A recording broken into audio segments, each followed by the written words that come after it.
사랑과 의로움과 진실함에 있느니라. 아멘. 우리 하나님은 빛이십니다. 아멘. 또 하나님 말씀도 빛이십니다. 아멘. 우리가 다 하나님의 자녀이기 때문에 우리도 빛의 자녀라고 말할 수가 있습니다. 아멘.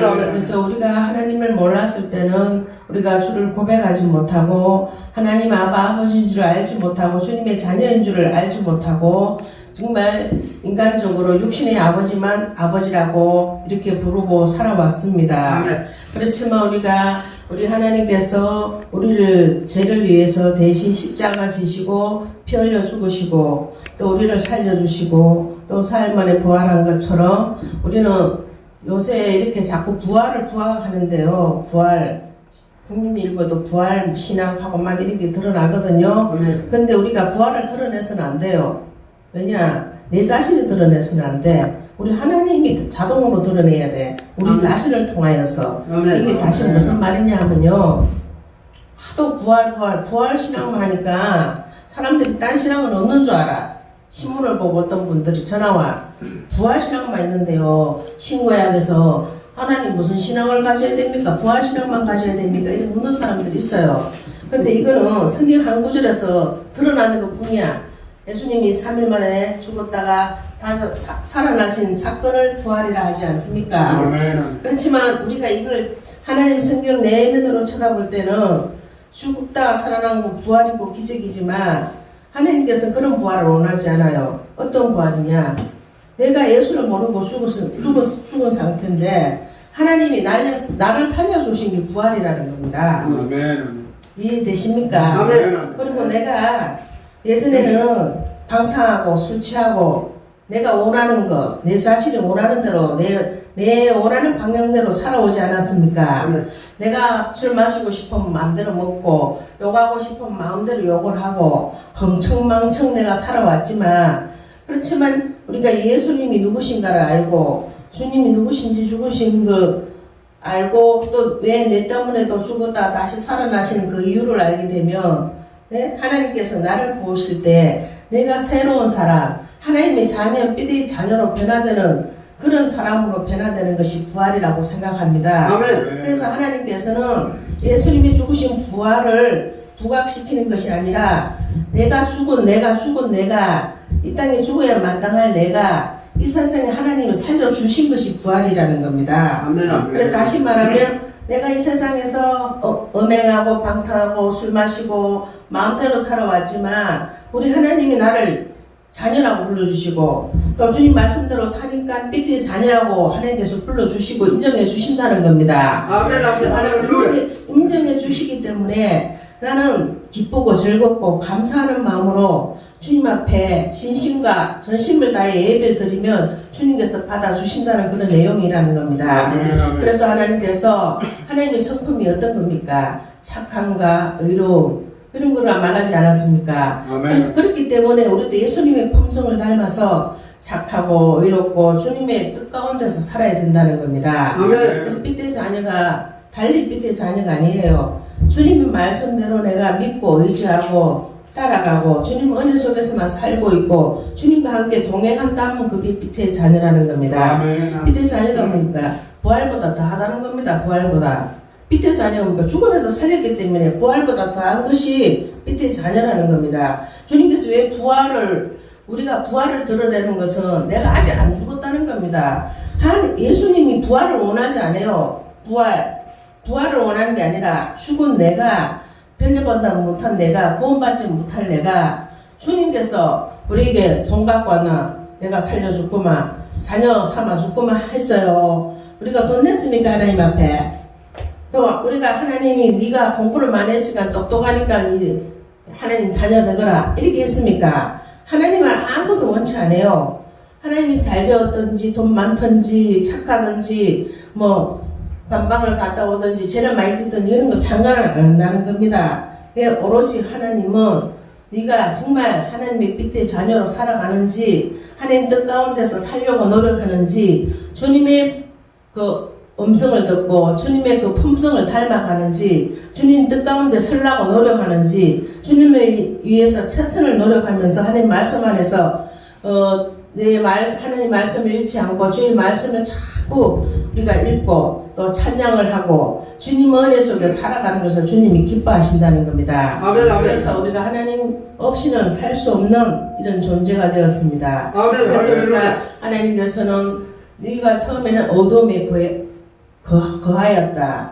그렇지만 우리 예수님 그 자체가 빛이시고 예수님 말씀이 빛이시고 또 내가 예수님의 자녀이기 때문에 빛이라는 겁니다. 아멘. 그래서 그 빛을 따라 내가 왔는 것이 교회예요. 하나님 말씀 안에서 살아있다는 것이 주의 은혜요. 내가 주님과 함께한다는 것이 주님의 빛의 자녀라는 그런 결과입니다. 아멘. 그래서 나는 어디 가든지 당당해야 됩니다. 아멘. 너는 누구 아들이냐? 네, 박모식의 아들입니다. 아닙니다. 아멘. 우리 하나님의 아들, 주 아멘. 예수 그리스도님의 아들입니다. 아멘, 아멘. 또 나는 그냥 자녀가 아닙니다. 주님의 빛의 자녀입니다. 아멘, 아멘, 나는 아멘. 어둠에 있었지만 이제 빛의 자녀로 바뀌었습니다. 내가 예수님을 몰랐지만 하나님을 믿고 주님을 믿고 따라가다 보니까 주님의 품성을 담고 주님의 은혜 속에 살아가기 때문에 나는 자동적으로 주님의 그 빛의 자녀로 아무리 안 살아갈 수가 없어요. 빛의 자녀들은 밝은 쪽으로 밝고 빛이 나는 쪽만 걸어갑니다. 아멘, 할렐루야. 어두움의 길에 우리는 갈 수가 없어요.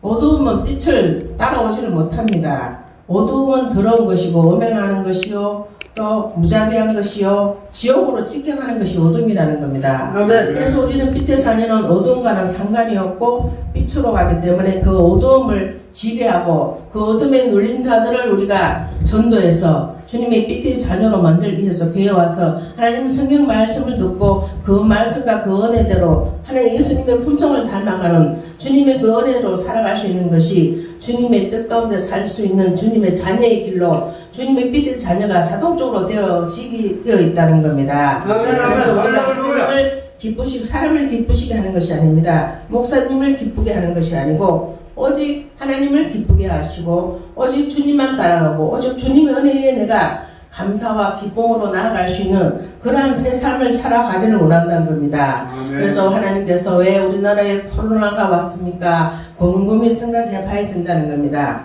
예, 이걸 엄밀히 따지면 영적인 문제입니다. 예, 믿는 사람들이 또 큰 교회만 자랑하고 성도 많은 것만 자랑하고 그것이 무척 권력으로 삼고 있어요. 큰 교회 목사님들은 개척 교회 목사 상대를 안 합니다. 작은 교회 목사를 인정도 안 해요. 그런 것들이 많습니다. 그리고 옛날에 정말 밥 먹고 살기 어려웠을 때는 콩 한 족도 나눠 먹고 아침에 진지 드셨습니까? 잘 주무셨습니까? 이렇게 문안을 했어요. 근데 요새는 옆집에 밥을 먹었는지 굶어 죽었는지 아무도 물어보는 사람이 없어요. 그리고 아버지한테도 직접 전화해서 아버지 진지 드셨습니까? 물어보는 사람 없습니다. 지금 세대가 너무나 악한 시대가 됐어요. 서로가 서로를 안부를 묻는 시대가 아닙니다. 묻지도 않습니다. 자기 자신의 욕심과 욕망으로 살아가기에 너무나 바쁘기 때문에 이웃을 돌아보지 않고 내 옆을 돌아보지 않게 된다는 겁니다. 그런데 우리가 하나님의 자녀가 되었다면 내 이웃이나 이런 어렵고 힘든 사람들을 뒤를 돌아보고 그들을 위해서 기도를 해줘야 된다는 겁니다. 아멘. 그래서 코로나가 이렇게 심각하게 자꾸 번져가는 것은 믿는 사람의 기도의 영향력이 하나님이 하는 뜻 가운데 닿지를 않고 있다는 거 보시면 정확합니다. 다시 말하면 우리의 기도가 하나님의 하늘 문을 열 수 있는 기도를 해야 되는데 그런 기도를 뜨겁게 하지 않는다는 겁니다. 옛날에 밥 먹고 살기 힘들 때는요 정말 자기가 어렵고 힘들면 교회에 보따리 사고 와가 일주일이고 3일이고 금식 기도합니다. 그리고 있는 재산 없는 재산 다 하나님 앞에 드린다 하고 죽으면 죽고 살면 살고 주님 앞에 맡기면서 기도했어요. 근데 요새는 어디 기도합니까? 기도 거의 안 합니다. 사람들이 금식 기도도 안 하고 기도도 내가 힘들 때만 잠깐 기도하고 내가 너무 어려울 때 기도하지 않습니다. 다들 지금 한번 보세요. 코로나가 오기 전에 우리나라는 어떤 현상이 일어났습니까? 이런 방학되고 막 휴가철이고 하면 전부 다 막 외국으로 여행을 많이 갔어요. 엄청 갔어요. 막 단체로도 가고 개인적으로도 가고 막 엄청 유행의 바람이 일어났어요. 외국 가는 열풍이. 근데 지금 코로나가 딱 오고 나니까 지금 외국에도 문을 열어주지도 않아요. 비행기 뜨게도 하지도 않아요. 가게도 하지 않고 다 막고 있어요. 그러니까 너무 지금 힘든 시대가 되었을 때 하나님께 우리는 무엇을 위해서 지금 해야 되니까 이렇게 힘든 시대는 기도해야 된다는 겁니다. 아멘. 우리 기도에는 하나님의 능력이 일어나고 하나님의 기적의 역사가 일어난다는 겁니다. 아멘. 그래서 우리가 부활이 달리 부활이 아닙니다. 부활하면 우리 입만 부활하지 우리 영적인 건 부활이 안 됩니다. 부활 자체는 예수님이 죽다 살아난 것이 성경의 원리로 부활 3일 만에 했다 하는 내용이지만 부활은 하나님께서 우리에게 원하신다는 겁니다. 우리가 새 사람 되고 내가 새롭게 변하는 것이 부활이라는 겁니다. 그리고 그것을 하나님 앞에 변치 않고 그 믿음 그 신앙을 지조있고 끝까지 내가 죽었고 하늘나라 갈 때까지 내가 그 믿음 변치 않는 것이 부활 신앙이라는 겁니다. 우리가 부활 신앙이 뭡니까? 우리가 아무리 내가 부활 해도 끝까지 가야 됩니다. 하늘나라까지 하나님이 그러실 때까지 하나님 원하시는 그 믿음이 하늘에 닿아야 되는 것이 부활이라는 겁니다. 그렇기 때문에 우리가 부활을 함부로 써서는 안 돼요. 왜?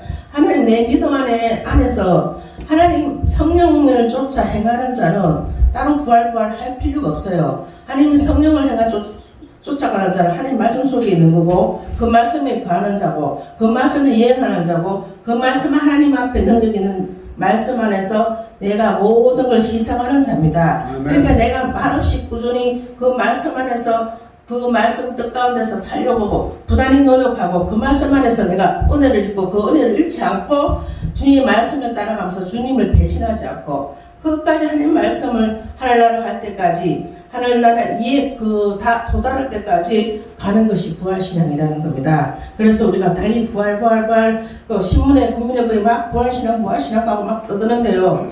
그거는 잘못됐어요. 보통 초신앙들이 부활신앙에 확 들어와가 믿음 있는 것처럼 부활 하다가 어느 날 흔적 없이 사라져요. 그분들이 간정을 막 내놓고 하는데도 그 신앙을 끝까지 못 간다는 겁니다. 그래서 하나님께서는 입으로 하는 부활신앙을 원치 않아요.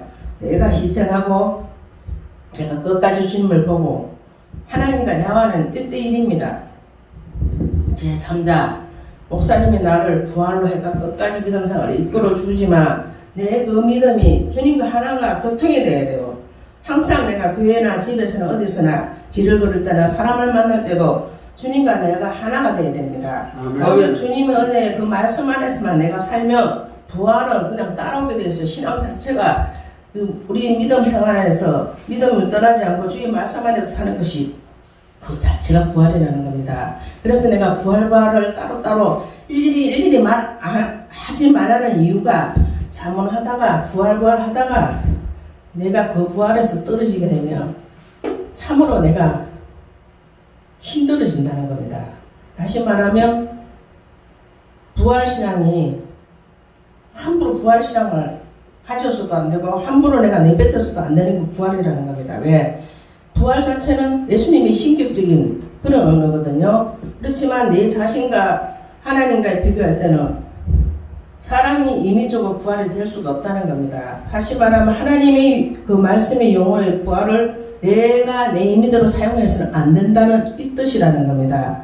그러니까 내가 부활 삶을 전적으로 살고 하나님 가서 하나님 인정하는 그 신앙이 부활신앙이라는 겁니다. 사람이 이 자리에서 네가 부활신앙이지 또 내가 부활로 간증한다. 이거는 있을 수가 없다는 겁니다. 부활은 그런 간증하고 드러내는 것이 부활이 아닙니다. 죽는 것이 부활입니다. 내가 말없이 주님 앞에 엎드려지는 게 부활이라는 겁니다. 그래서 드러내는 것은 부활이 될 수가 없어요. 오로지 예수님만 드러내는 것이 부활입니다. 오로지 주님만 원하는 것이 부활이라는 겁니다. 그래서 우리 주님께서 부활을 우리 지금 말씀으로 우리에게 신구약을 비교해 보면 하나님의 미랄, 우리가 신앙으로 완전히 미랄이 되어서 그래서 상을 받고 나와처럼 힘든 자들, 공고한 자들, 또 예수를 믿지 못하는 자들, 알지 못하는 그들을 전도하고 주님 앞에 온전히 예수를 믿게 하는 그것이 부활신앙입니다. 교회를 막 채우고 주님의 자녀들이 많아지고 삐때 자녀들이 많아지는 것이 부활입니다. 여러분 이 자리를 예수 믿는 사람, 삐때 자녀가 다 될 수 있는 사람들이 이게 꽉 차가 들어와야 돼요. 아멘. 그래야만 하나님께서 삐때 자녀로 인정한다는 겁니다. 그것이 부활이라는 겁니다. 부활이 달리 말할 수가 없어요. 삐때 자녀 한 사람 진짜 온전히 주님의 부활신앙자가 한 사람 오면 교회는 자동으로 이게 부흥이 되게 되어 있습니다. 내 자신 한 사람이 변화되면요 10사람, 100사람, 1000사람을 구원시키게 됩니다. 아멘. 왜? 나 따라 배우거든요. 저 사람이 옛날에 진짜 개망난이었는데 저 사람이 교회가 되면 어떻게 저게 변했어? 저 사람 보니까 옛날의 사람이 아니야. 나는 예수님이 누군지도 몰라. 근데 저 사람만 보면 예수님 같은 느낌이 들어. 왜? 아주 부드럽고 느낌이 온화하고 얼굴에서 빛이 나고 눈에서 빛이 나요. 예수님이 빛이 나는 게 아니고 밑에 자녀들도 빛이 난다는 겁니다. 아멘. 자동적으로 말 한마디에서도 빛이 나고 눈빛에서도 빛이 나고 그 사람 품성에서도 빛이 난다는 겁니다. 네. 그것이 부활이라는 겁니다. 부활은 드러내는 것이 아니고 누가 그것을 느끼게 된다는 겁니다. 예수님의 품성을 느끼는 것이 부활이에요. 예수님이 모든 행적을 드러내는 것이 부활이라는 겁니다. 내 몸속에 내 행위 속에서 주님이 드러나는 것이 부활입니다. 아멘. 그래서 내가 부활 입으로 드러내지 말라는 것이 내 행위가 하나님의 땅 속에 밑에서 주님을 위해서 최선을 다하다 보면 주님께서 나를 들어올리는 신앙이 부활이라는 겁니다. 아멘. 자동적으로 부활이 되게 있어요. 부활 안 해도 드러나게 되어 있습니다. 아멘. 그래서 삐대의 자녀로서 살아가는 것을 감사하시고 주님께서 나를 불러주시고 또 이 땅에 나를 세워주셔서 예수를 안 믿고 지옥에 가는 사람도 많은데 하물며 그 많고 많은 모든 전 세계 사람 중에 나를 주님의 자녀를 삼아서 안영호 지사님 우리 성도님 이래가지고 불러주신 것이 내가 잘해서 불러준 것이 아니라 하나님이 임의대로 하나님의 뜻 가운데서 주님께서 불러주셨다는 겁니다. 이 갈릴리 교회에 왜 삐띠의 자녀로 살아가라고. 삐띠의 자녀는 부활의 역할을 하게 돼 있어요. 자동적으로. 왜? 힘들고 어려운 사람들 또 능력 있고 힘 있는 사람들이 이 교회의 자리마다 탁착착착 다 앉아 있어야 돼요. 앉아 있고 또 더 많은 사람들 죽어가는 영혼들을 살릴 수 있어야 된다는 겁니다. 제가 보니까 여기 그 갈릴리교회 우리 김영아 목사님은 지금 우리 안양호 성도님, 요 성도님 잘 만나셨네요. 지금 내가 여기서 이렇게 빛을 떠 보는데 내 빛이 아니라 우리 안양호 이사님이나 성도님들이 빛이 반짝반짝거리고 있어요. 너무 하나님 은혜 충만하고 또 내가 볼 때 너무 하나님이 기뻐하는 빛의 자녀인 것 같습니다. 그래서 늘 감사하시고 또 이 교회에 충성봉사 잘하셔서 한날에 하나님께서 상급과 멸류관을 잃지 말라고 합니다. 그래서 지금 마지막 때라서 마귀들이 우는 사자처럼 상실자를 막 예수 못 믿게 하려고 막 내 마음과 내 영혼을 흔들어 놓으려고 악한 영혼들이 많이 돌아다녀요. 그런 사람들과 입을 썩지 마시고 지혜 있는 자처럼 하나님 앞에 세월을 아끼고 세월을 아끼라는 게 뭡니까? 때가 다 됐기 때문에 어지러운 영혼들, 악한 영혼들이 나를 예수 못 믿게끔 막는 이런 것들이 많이 들어오게 된다는 겁니다. 내 마음 속에, 영 속에, 기도 속에, 내 잡념 속에서 들어오게 된다는 겁니다. 그것을 막을 수 있는 것이 오직 성령의 충만함으로 내가 깨어 있어야 된다는 겁니다. 우리는 죽은 자와 같이 말고 깨어 있어서 살아있는 자처럼 또 주님이 나를 삐띠의 자녀로 삼아 주셨으니까 삐띠의 자녀처럼 내가 살아갈 때에 우리 하나님께서 정말 너는 착하고 또 내 품성을 담고 또 내 마음이 합한 자로서 하나님이 내게 상급과 멸류관을 이름을 새겨놓고만 안영호 집사이라고 탁 적어놓고 우리 성도님 탁 적어놓는단 말이에요. 그것은 절대 변하지 않기 때문에 그 상을 잃지 말라는 겁니다. 그래서 그 명을 잃지 말고 우리가 삐띠의 자녀처럼 주님 앞에 순종하고 또 목사님께서 뭐라고 말하실 때 거기에 순종하고 또 교회에 또 무슨 전도나 여러 가지 기도나 하자 모든 것을 하자 할 때 최선을 다해 기도해주고 최선을 다해 내가 하나님 앞에 뜻을 주님 앞에 모든 것을 묻고 기도하고 우리가 성리하는 여러분이 다 되셔서 우리가 우러나 좌로나 치우치지 말고 끝까지 우리가 하늘나라까지 목사님도 그렇고 우리도 그렇고 전도사님도 그렇고 우리 집사님들도 다 성도님도 그런 것처럼 끝까지 믿음 생활 잘해서 우리가 상급과 명을 잃지 말고 우리 하늘나라 하나님 보살갈 때까지 우리가 모든 일을 승리하고 또 정말 우리 믿음이 삐들 자녀들처럼 행하고 주님의 속성이 뭐랍니까? 착함과 의로움 이런 것을 잃지 말고 끝까지 주님의 영광을 드러내서 우리 더러움과 모든 탐욕을 버리고 끝까지 우리가 주님 말씀과 품성을 닮아서 모든 하나님 앞에 영광 드릴 수 있도록 주님 앞에 칭찬받는 믿음의 삐들 자녀가 다 되시기 바랍니다. 감사합니다.